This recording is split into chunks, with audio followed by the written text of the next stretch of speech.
আমি দলের এই মুমূর্ষু অবস্থায়, এই কঠিন অবস্থায় কোনো কর্মীকে বিভাজন হতে দেব না। কি ভয়ঙ্কর পরিণতি!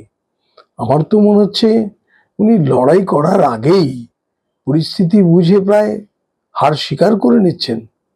সমস্ত তৃণমূল কংগ্রেস কর্মীদের ঐক্যবদ্ধভাবে লড়াই করতে হবে। যারা ঐক্যবদ্ধভাবে লড়াই করতে পারবেন না, তারা দয়া করে দল থেকে চলে যান। দলটা করতে গেলে একসঙ্গে কাজ করতে হবে। আমি দলের এই মুমূর্ষু অবস্থায়, এই কঠিন অবস্থায় কোনো কর্মীকে বিভাজন হতে দেব না। দরকার হলে পায়ে ধরে নেব, ভোটটা করুন, রাগ অভিমান ছাড়ুন।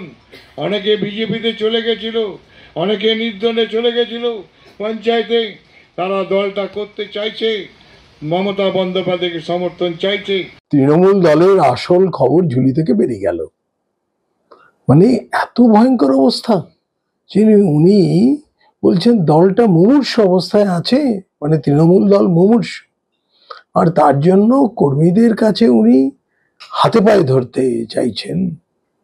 আবার দলে বিভিন্ন কর্মীদের মধ্যে যে বিভাজন, সেটা বোঝাতে গিয়ে বলছেন যে ভাই ভাই ঝগড়া হলেও বাবা মারা গেলে তো সবাই একসঙ্গে শ্মশানে যায়। কি ভয়ঙ্কর পরিণতি!